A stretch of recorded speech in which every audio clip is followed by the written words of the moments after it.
కూతురు కనిపించలేదు. ఆ తల్లిదండ్రుల బాధ వర్ణనాతీతం. పూజల ఫలితమో పోలీసుల చొరవ, మొత్తానికి ఎలాంటి అనర్థం జరగకుండా కన్న కూతురు ఆచూకీ తెలిసింది. కానీ ఆ తల్లిదండ్రుల ఇంట్లో ఆనందం లేదు. వాళ్ళ కళ్ళ నుంచి కన్నీరు ఇంకా ఆగడం లేదు. కారణం, 14 ఏళ్లు పెంచిన కూతురు తమతో రావడానికి ఇష్టపడకపోవడమే కాదు, అనాథల ఆశ్రమంలో ఉంటాననడం. నిజంగా పూర్ణిమ తల్లిదండ్రుల అసలైన మానసిక క్షోభ ఇప్పుడే మొదలైంది.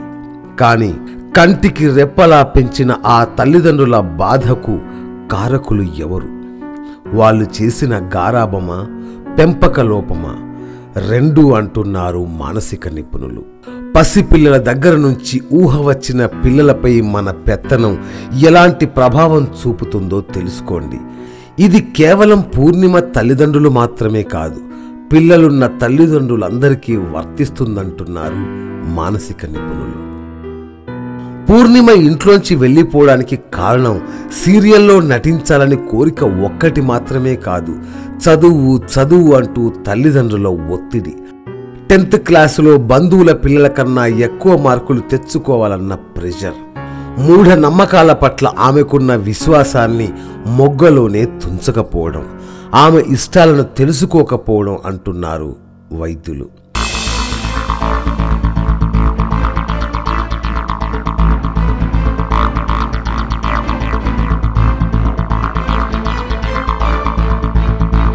ఇక పూర్ణిమ విషయాన్ని పక్కన పెడితే, నర్సరీ నుంచి పిల్లలపై తల్లిదండ్రులు ఎలాంటి ఒత్తిడిని పెంచుతున్నారో నేను చూసిన కొన్ని సంఘటనలు చెబుతాను. మా ఫ్రెండ్ కొడుకు ఓ కార్పొరేట్ స్కూల్లో చదువుతున్నాడు. స్కూల్లో ఇంగ్లీష్ మాట్లాడే ఆ పిల్లాడు ఇంట్లో మాట్లాడడం లేదట.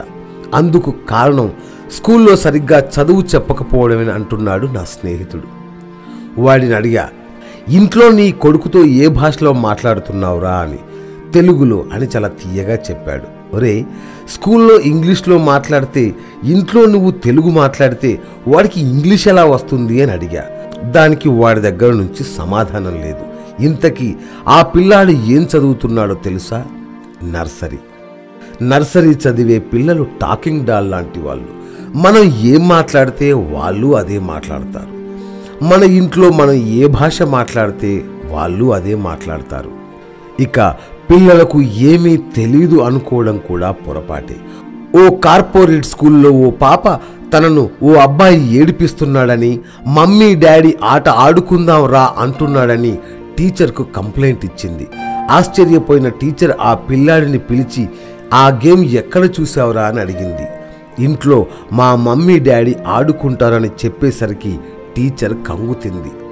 ఇంతకీ ఆ స్టూడెంట్ చదివేది 2nd క్లాస్.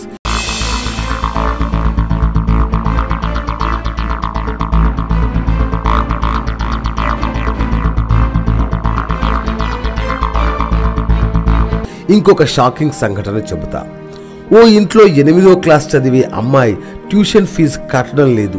ఆమె పేరెంట్స్ వద్ద డబ్బులు లేక కాదు, పేరెంట్స్ ఇచ్చే ట్యూషన్ ఫీజును ఆమె బాయ్ ఫ్రెండ్తో బేకరీలకు వెళ్ళి ఖర్చు చేస్తోంది.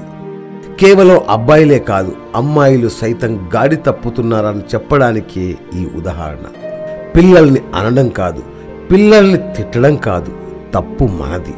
ముందు మనం మారాలి. స్కూల్లోనే హోంవర్క్ కంప్లీట్ చేయాలని భావించే తల్లిదండ్రులు ఇంట్లో పిల్లల ముందే టీవీల్లో అశ్లీల దృశ్యాలు చూడటం, మందు సిగరెట్ తాగటం, భార్యతో దగ్గరగా ఉండడం చేస్తే వాళ్ళ మనసులో మేం కూడా ట్రై చేస్తే పోలా అనే బీజం నాటుకుంటుంది. ఆ బీజానికి స్మార్ట్ ఫోన్ తోడైతే ఇక చెప్పనక్కర్లేదు. అంటే మన పిల్లల్ని మనమే సగం చెడగొడుతున్నాం. హోంవర్క్ స్కూల్లో కాకుండా ఇంట్లోనే చేయించి వాళ్ళతో ఎక్కువ సమయం గడిపి వాళ్ళ ఇష్టాలను కష్టాలను తెలుసుకొని మంచి చెడును సూచిస్తే వాళ్ళు రేపు మీ కలలను సాకారం చేసేవారవుతారు. అంతేకాని ఒత్తిడి పెంచి పక్క పిల్లలతో కంపేర్ చేస్తూ వాళ్ళను పట్టించుకోకపోతే ముందు అబద్ధాలాడతారు, తరువాత చెడు మార్గాల్లో పయనిస్తారు. అప్పుడు ఆకులు పట్టుకున్న ప్రయోజనం శూన్యం.